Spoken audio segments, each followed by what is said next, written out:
முதலில் தலைப்புச் செய்திகளை பார்க்கலாம். அமெரிக்கா இஸ்ரேல் கூட்டுப்படை ஈரான் மீது தொடர் தாக்குதல் நடத்தி வரும் நிலையிலும் ஈரான் மக்கள் ஈரானின் பல்வேறு பகுதிகளில் செவ்வாய்க்கிழமை இரவு ஒன்று கூடி அரசுக்கு ஆதரவான பேரணிகளை நடத்தியுள்ளனர். ஈரான் அணு ஆயுதம் தயாரிப்பதற்கான எந்த ஒரு ஆதாரமும் இல்லை என்று சர்வதேச அணுசக்தி முகமையின் தலைமை அதிகாரியான ரஃபேல் குரோசி அறிவித்துள்ளார். எனினும் ஈரான் அணுசக்தி வசதிகளை முழுமையாக ஆய்வு செய்ய அனுமதிக்கவில்லை என்றும் கூறியிருக்கிறார். ஈரானில் உள்ள 2000 இடங்களை குறிவைத்து தாக்குதல் நடத்தப்பட்டிருப்பதாக அமெரிக்க ராணுவத்தின் மத்திய கிழக்கு பிரிவான சென்காம் அறிவித்துள்ளது. இந்த நடவடிக்கைகளில் 2 விமானம் தாங்கி போர்க்கப்பல்களில் 50,000 படை வீரர்களும் 200 போர் விமானங்களும் ஈடுபட்டிருப்பதாக சென்காமின் தலைமை தளபதி பிராட் கூப்பர் அறிவித்துள்ளார். ஈரான் மத்திய கிழக்கு பிராந்தியத்தில் உள்ள அமெரிக்க மற்றும் இஸ்ரேல் சொத்துக்களை குறிவைத்து 4வது இரவிலும் தொடர்ச்சியான தாக்குதல்களை நடத்தி வருகிறது. நேற்று இரவு மட்டும் துபாயில் உள்ள அமெரிக்க துணை தூதரகம் மற்றும் ஃபுஜைரா துறைமுகத்தை குறிவைத்து தாக்குதல் நடத்தியுள்ளது. இதுவரை ஐக்கிய அரபு அமீரகம் ஈரானிடமிருந்து 1000க்கும் மேற்பட்ட தாக்குதல்களை சந்தித்திருப்பதாக அமீரகத்தின் வெளியுறவு அமைச்சகம் அறிவித்துள்ளது. மேலும் துபாயில் உள்ள அமெரிக்க துணை தூதரகத்தில் நடத்தப்பட்ட தாக்குதலில் எந்தவித உயிர் சேதமும் ஏற்படவில்லை என்றும் கூறியுள்ளது. ஈரானின் உச்ச தலைவருக்கு அடுத்த நிலையில் உள்ள உயர்நிலை சபையை குறிவைத்து அமெரிக்க இஸ்ரேல் கூட்டுப்படை தாக்குதல் நடத்தியுள்ளது. எனினும் உயர்நிலை சபை உறுப்பினர்கள் அனைவரும் வேறு இடத்திற்கு முன்பே மாற்றப்பட்டு விட்டார்கள் என்ற செய்தியும் வெளியாகியுள்ளது. ஹார்மோஸ் ஜலசந்தியை ஈரான் முடக்கியதன் மூலம் உலக அளவில் பொருளாதார நெருக்கடிகளை உருவாக்கி வருகிறது. இதனை எதிர்கொள்ள வணிக மற்றும் எண்ணெய் கப்பல்களை பாதுகாக்க பாதுகாப்பு கப்பல்களை அனுப்ப அமெரிக்க அதிபர் டொனால்டு டிரம்ப் திட்டமிட்டுள்ளார். ஹார்மோஸ் ஜலசந்தியை ஈரான் முடக்கியதால் ஈராக்கிலிருந்து உற்பத்தியாகும் கச்சா எண்ணெயை ஏற்றுமதி செய்ய முடியாத நிலை உருவாகியுள்ளது. இதனால் எண்ணெய் வயல்களில் உற்பத்தியை குறைக்கும் நடவடிக்கையில் ஈராக் இறங்கியுள்ளது. ஈரான் ராணுவமான IRGCக்கு உதவியதாக 10 நபர்களை கத்தார் அதிகாரிகள் கைது செய்துள்ளனர்.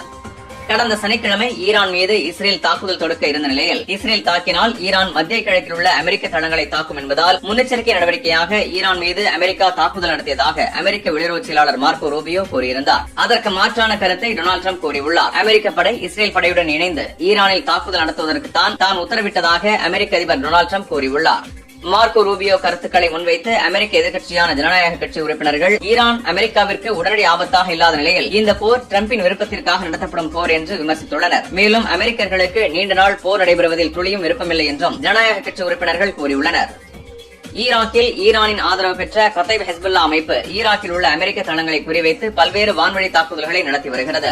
அசாயிப் அஹ்ல் அல் ஹக் என்ற மற்றொரு ஈரான் ஆதரவு பெற்ற அமைப்பும் ஈராக்கின் வடகிழக்கு பகுதியில் தாக்குதல் நடத்தியிருப்பதாக செய்திகள் வெளியாகி வருகின்றன.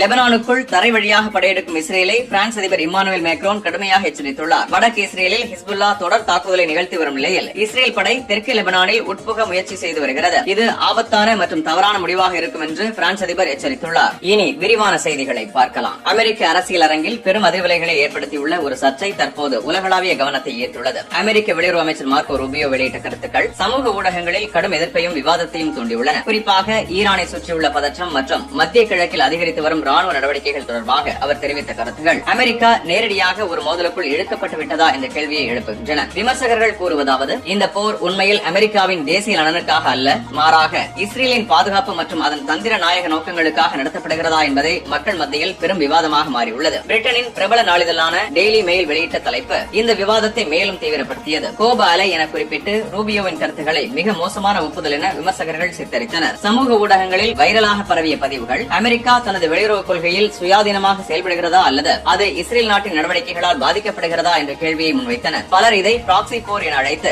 அமெரிக்க ராணுவம் மற்றொரு நாட்டின் உத்தரவாதத்திற்கு போராட வேண்டிய நிலை உருவாகியுள்ளதாக குற்றம் சாட்டினர். அரசியல் கருத்தியலாளர் ஜான் ஹாப்மோன் இந்த போர் பெரும்பாலான அமெரிக்கர்கள் எதிர்க்கும் ஒன்று என்றும் அமெரிக்கர்கள் இஸ்ரேலுக்காக உயிர் தியாகம் செய்யக்கூடாது என்றும் வலியுறுத்தினார். அதேபோல் பல சமூக ஊடக விமர்சகர்கள் அமெரிக்க துருப்புகள் ஈரானுடன் ஏற்பட்ட பதற்றத்தில் காயமடைந்தது மற்றும் உயிரிழந்தது குறித்து கவலை தெரிவித்தனர். சிலர் அமெரிக்கா முதலில் என்ற அரசியல் கோஷம் இப்போது சோதனைக்குள்ளாகி உள்ளது என்று கூறுகின்றனர். ஏனெனில் டொனால்டு டிரம்ப் தலைமையிலான நிர்வாகம் அமெரிக்க நலன்களை முதன்மைப்படுத்துவதாக வாக்குறுதி அளித்திருந்தாலும் தற்போதைய சூழ்நிலை அதற்கு முரணாக இருக்கிறதா என்ற கேள்வி எழுகிறது. மேலும் பெஞ்சமின் நெத்தன்யாகு மற்றும் அமெரிக்க நிர்வாகம் இடையேயான உறவு பற்றியும் கடும் விமர்சனங்கள் எழுந்துள்ளன. சிலர் அமெரிக்க முடிவுகள் வெளிப்புற அழுத்தங்களால் பாதிக்கப்படுகின்றன என்று குற்றம் சாட்டுகின்றனர். இது இரு நாடுகளுக்கிடையேயான சிறப்பு உறவு பற்றிய நீண்டகால அரசியல் விவாதத்தை மீண்டும் உயிர்ப்பித்துள்ளது. அமெரிக்காவின் மத்திய கிழக்கு கொள்கை அதன் கூட்டாளிகளின் பாதுகாப்பு மற்றும் தனது தேசிய பாதுகாப்பு ஆகியவற்றுக்கிடையில் சமநிலையை எவ்வாறு பேணுகிறது என்பது இப்போது முக்கியமான கேள்வியாக மாறியுள்ளது. இதற்கிடையில் அமெரிக்காவின் பல நகரங்களில் போருக்கு எதிரான ஆர்ப்பாட்டங்கள் வெடித்துள்ளன. New York City, Los Angeles, Chicago, Boston உள்ளிட்ட நகரங்களில் ஆயிரக்கணக்கான மக்கள் தெருக்களில் கூடி ஈரானுக்கு எதிரான போர் வேண்டாம் என்று முழக்கமிட்டனர். இந்த போராட்டங்களை ஆன்சர் கோலிஷன் முன்னெடுத்து மார்ச் 2 ஈரானில் போரை நிறுத்து என்ற தேசிய போராட்ட நாளாக அறிவித்துள்ளது. போராட்டக்காரர்கள் முடிவில்லாத மற்றும் ஆபத்தான போர்களால் அமெரிக்க மக்களின் வரிப்பணமும் உயிர்களும் வீணாகின்றன என்று வலியுறுத்தினர். அமெரிக்காவுடன் இணைந்து ஈரானுக்கு எதிரான போரில் பங்கேற்க மாட்டோம் என பிரிட்டன் பிரதமர் கீர் ஸ்டார்மர் அறிவித்திருந்த நிலையில் பிரிட்டனிடமிருந்து இப்படி ஒரு செய்தி வரும் என தான் கொஞ்சம் கூட எதிர்பார்க்கவில்லை என்று அமெரிக்க அதிபர் தனது ஆதங்கத்தை பதிவு செய்துள்ளார். மேலும் ஸ்டார்மர் தனக்கு எப்போதும் உதவிகரமாக இருந்ததில்லை என்றும் தனது வருத்தத்தை பதிவு செய்துள்ளார்.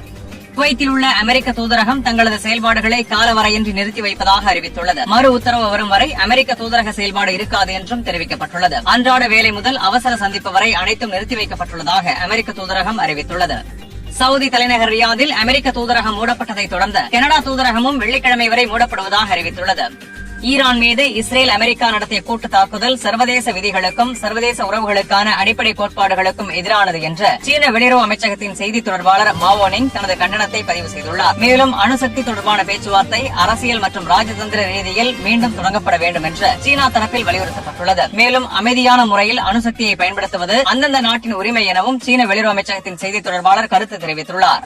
சவுதி அராம்கோவிடமிருந்து கச்சா எண்ணெய் வாங்கி சுத்திகரிப்பு செய்யும் சீன நிறுவனமான ஜெஜியாங் பெட்ரோ கெமிக்கல் நிறுவனம் போதுமான அளவு கச்சா எண்ணெய் கிடைக்காததால் சுத்திகரிப்பு பணிகளை முற்றிலுமாக நிறுத்தியுள்ளது. ஒரு நாளைக்கு 2 லட்சம் பேரல் அளவுக்கான கச்சா எண்ணெயை இந்த சீன நிறுவனம் சவுதி அராம்கோவிடமிருந்து பெற்று வந்தது. தற்போது ஈரான், இஸ்ரேல், அமெரிக்கா இடையே நடந்து வரும் போர் காரணமாக ஹார்மோஸ் ஜலசந்தி மூடப்பட்டுள்ளது. இதன் வழியாகத்தான் மத்திய கிழக்கு நாடுகள் சீனாவிற்கு கச்சா எண்ணெயை ஏற்றுமதி செய்கின்றன. சீனா இறக்குமதி செய்யும் கச்சா எண்ணெய்களில் 50% மத்திய கிழக்கிலிருந்து வருவது குறிப்பிடத்தக்கது. ஐக்கிய அரபு அமீரகத்தின் ஃபுஜைரா பகுதியில் ஈரானிலிருந்து ஏவப்பட்ட ட்ரோன் சுட்டு வீழ்த்தப்பட்ட போது அதன் உதிரி பாகங்கள் ஃபுஜைரா எண்ணெய் தொழிற்சாலை பகுதியில் விழுந்தது. இதனால் அந்த பகுதியில் தீப்பற்றியதாக கூறப்படுகிறது. எனினும் இதில் யாருக்கும் எந்த இழப்பும் ஏற்படவில்லை என தகவல் தெரிவிக்கப்பட்டுள்ளது. லெபனானுக்குள் நுழைந்து கூடுதல் கட்டுப்பாட்டு பகுதியை கைப்பற்ற இஸ்ரேல் ராணுவத்திற்கு இஸ்ரேல் பாதுகாப்பு அமைச்சர் உத்தரவிட்டிருந்த நிலையில் லெபனான் ராணுவம் கூடுதல் கட்டுப்பாட்டு பகுதியிலிருந்து பின்வாங்கியுள்ளது. முன்னதாக இந்த பகுதியை ஹிஸ்புல்லா கட்டுப்படுத்தி வந்த நிலையில் கடந்த கால போரின் ஒப்பந்தத்திற்கு பிறகு இந்த பகுதியை லெபனான் ராணுவத்திடம் கொடுத்துவிட்டு ஹிஸ்புல்லா வெளியேறியிருந்தது. தற்போது இந்த பகுதியை இஸ்ரேல் ஆக்கிரமிக்கும் நிலையில் ஹிஸ்புல்லா இஸ்ரேல் மோதல் தீவிரமடையும் வாய்ப்பு அதிகரித்துள்ளது. மேற்கு ஈரானில் உள்ள ஹமதான் பகுதியில் அமெரிக்க இஸ்ரேல் கூட்டுப்படை நடத்திய வான்வழி தாக்குதலில் 5 பேர் பலியாகி 25 பேர் காயமடைந்துள்ளதாக செய்திகள் வெளியாகியுள்ளன. கெர்மான் பிராந்தியத்தில் நடந்த மற்றொரு தாக்குதலில் 13 ஈரான் ராணுவ வீரர்கள் கொல்லப்பட்டதாக அறிவிக்கப்பட்டுள்ளது. நேற்று சைப்ரஸில் உள்ள பிரிட்டிஷ் விமான தளத்தில் ஈரான் தாக்குதல் நடத்திய நிலையில் தாக்குதல்களை எதிர்கொள்ள ட்ரோன் எதிர்ப்பு மற்றும் ஏவுகணை எதிர்ப்பு தொழில்நுட்பங்களை சைப்ரஸுக்கு கொண்டு செல்ல பிரான்ஸ் திட்டமிட்டுள்ளது. அமெரிக்க இஸ்ரேல் கூட்டுப்படை ஈரானில் உள்ள பெண் குழந்தைகள் பள்ளிக்கூடத்தை குறிவைத்து தாக்குதல் நடத்தியதில் 165 பேர் பலியானார்கள். இவர்கள் அனைவரையும் ஒரே இடத்தில் அடக்கம் செய்யும் நிகழ்வு இன்று நடைபெற்றது. இந்த நிகழ்வில் பங்கேற்றவர்கள் அமெரிக்காவிற்கு அழிவுதான், இஸ்ரேலுக்கு அழிவுதான், ஈரான் ஒருபோதும் அடிபணியாது என்று முழக்கங்களை எழுப்பினர். 165 பேரை ஒரே நேரத்தில் அடக்கம் செய்யும் மனதை உருக்கும் காட்சி சமூக வலைதளங்களில் வேகமாக பரவி வருகிறது. ஓமனின் துகும் வணிக துறைமுகத்தில் சேமித்து வைக்கப்பட்டிருந்த எண்ணெய் கிடங்கு மீது ட்ரோன் தாக்குதல் நடத்தப்பட்டதாக செய்திகள் வெளியாகியுள்ளன. எனினும் இதில் யாருக்கும் எந்த காயமும் ஏற்படவில்லை. உபகரணங்கள் மட்டுமே சேதமடைந்துள்ளதாக கூறப்படுகிறது. ஈரானில் அமெரிக்கா நடத்தி வரும் கொடூர தாக்குதல்களுக்கு இதுவரை 787 பேர் பலியானதாக ஈரானிய செம்பிறை சங்கம் அறிவித்துள்ளது.